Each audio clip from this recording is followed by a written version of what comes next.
Venezuela's security environment has grown more complex because of US counter-narcotics operations in the Caribbean and visible aerial patrols with platforms like the B-52 Stratofortress. In response, Venezuelan officials have accused the United States of using anti-drug missions as a pretext for destabilization and regime change, citing a history of geopolitical tension and economic sanctions. In this context, any potential military confrontation would involve the Bolivarian National Armed Forces, especially the Venezuelan Air Force, Aviation Militar Bolivariana.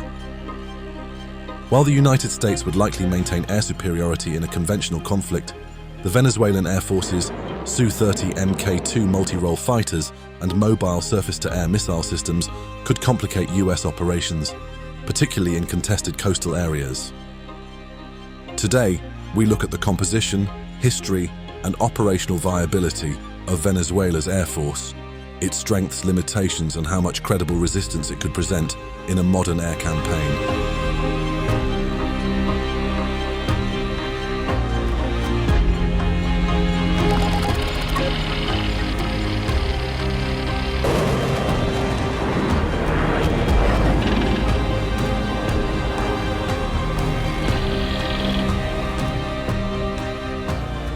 The Bolivarian National Air Force expanded in the late 1950s, driven by government programs that modernized its fleet.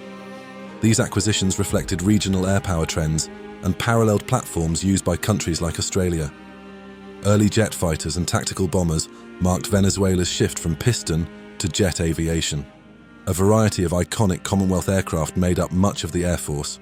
Strike aircraft would include the de Havilland Vampire FB-52, the DH-112 Venom FB-54, and 34 Canberra bombers, including the B-82 Mark I, B-88 Mark I, T-84, and PR-83. This was complemented by two types of fighters: 32 F-86F Sabres and 79 F-86K Sabre Dogs purchased from a Fiat plant in West Germany. In other words, during these formative years, the Air Force was quite substantial. This fleet underwent modernization similar to the Royal Australian Air Force. By the 1970s, boosted by a surge in oil revenues from global price shocks caused by conflicts in the Middle East, Venezuela invested heavily in expanding and upgrading its air capabilities.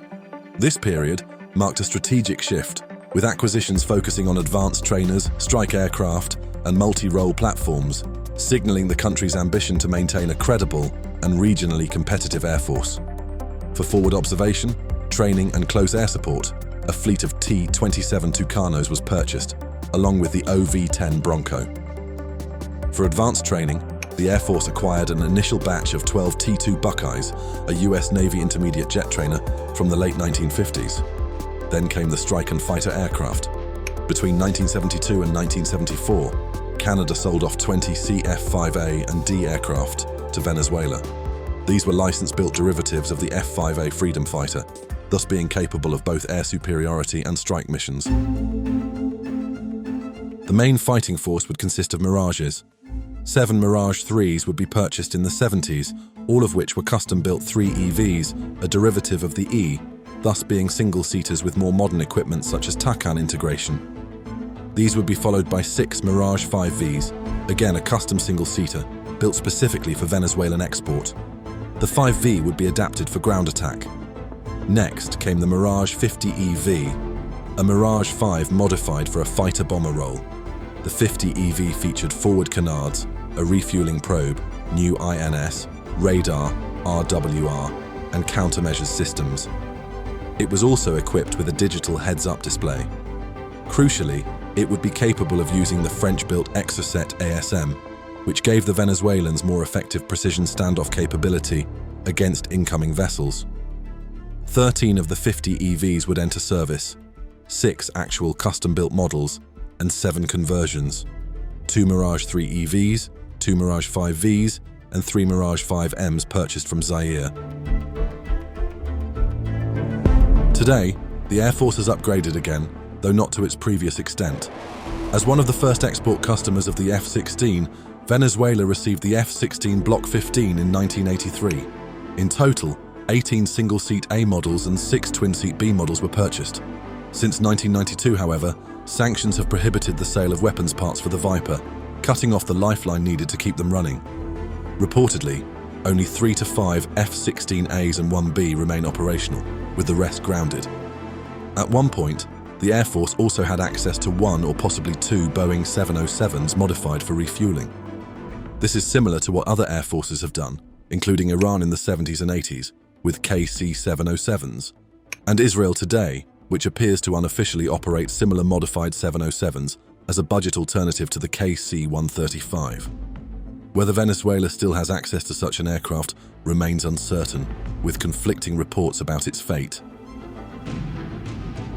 However, the primary modernization effort to bypass sanctions was the acquisition of the Sukhoi Su-30. In 2006, Venezuela agreed to acquire 24 Su-30MK2s. According to various sources, 3 are unaccounted for, with 21 known to be in service. These aircraft would replace the Mirage, operating in a multi-role capacity. Crucially, it would be purchased alongside the Russian-built KH-31, coming in 2 variants, an anti-radiation missile and an anti-ship missile. The Su-30 in question is the Mk2 AMV, a derivative of the Chinese export MKK and part of the Flanker G family built by Irkutsk. Unlike the name suggests, the Mk2 AMV differs from both the initial Mk2 and the Vietnamese Mk2V. The AMV was uniquely built in its initial batch using early Su-35 airframes as a base, modified to a twin-seat standard and outfitted with the relevant suites for the platform. Further purchases are rumoured as Venezuela seeks to bolster its defences.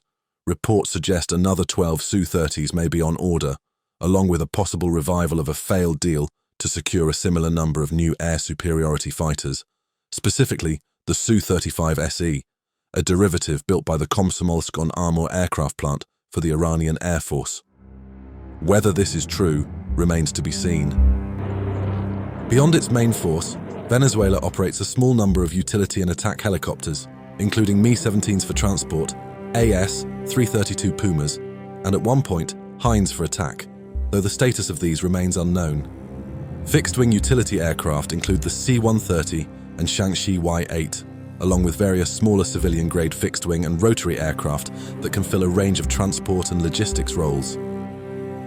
In 2007, Venezuela signed a $28 million agreement with Iran to acquire and locally assemble Mahajir-2 tactical UAVs, rebranded as ANSU-100 Arpia drones. These were assembled at the Kavim military complex using Iranian knockdown kits, with at least 12 built by 2012.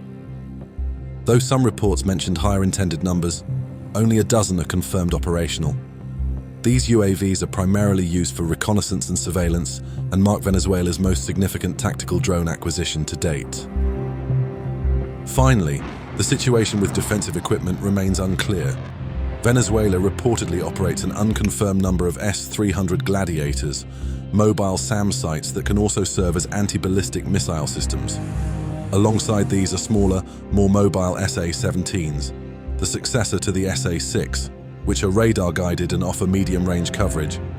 For point defense, the military fields a modernized S-125 system, the Pechora 2M, built in 2000, with around 24 to 44 such systems in use.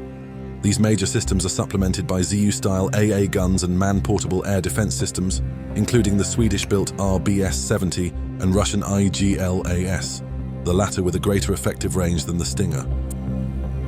The Venezuelan Air Force is much smaller than it was at its peak in the late 20th century, both in fleet size and operational scope. Years of economic hardship, international sanctions, and logistical constraints have hurt its maintenance capacity and readiness, leaving much of its older equipment grounded or in limited use. As a result, its true combat effectiveness is difficult to assess with confidence. Theoretically, these F-16s were restricted to AIM-9Ls, but photos confirm that the Israeli military has since assisted in upgrading them.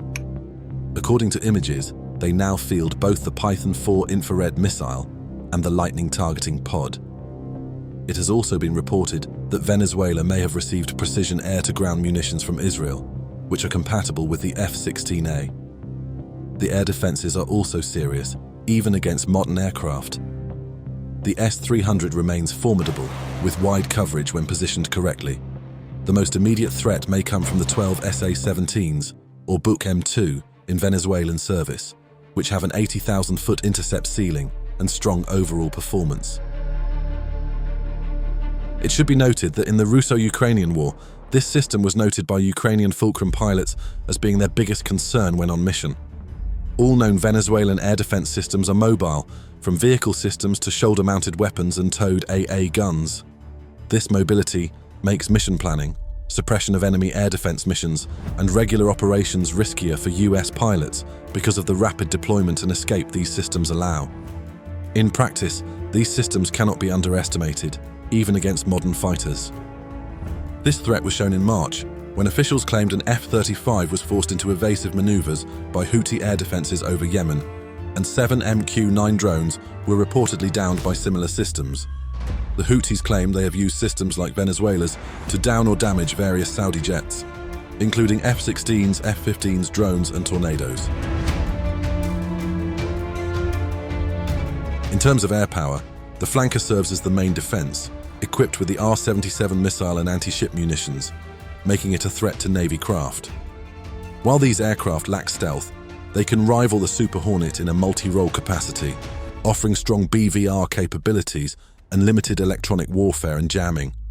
The US would likely try to destroy these aircraft on the ground, but if airborne, they could pose a serious threat.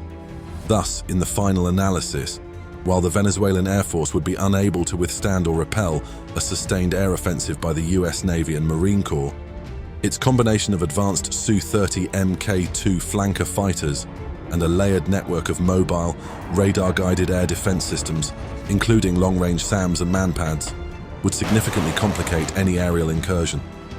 This mix of capabilities could increase the operational risks for attacking forces, particularly in the early phases of a conflict or during missions conducted near Venezuelan airspace. If open hostility occurred, the US would likely use ground assets, such as CIA field teams or special forces, to geolocate air defenses. Due to the risk of shoot-downs, drones would likely play a crucial role in the initial acquisition, targeting, and possibly destruction of ground threats, whether air defenses or aircraft.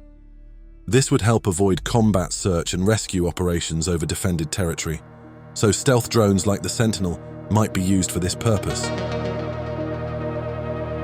In terms of manned air power, increased pressure from air defenses and flanker aircraft would push planners to rely more on stealth assets like the B-2 bomber, F-35s, and F-22s.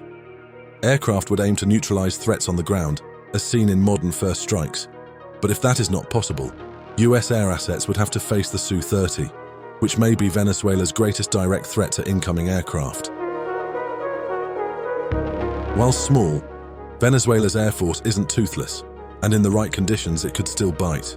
With modern fighters, layered defenses, and a volatile geopolitical climate, it remains a force worth watching closely.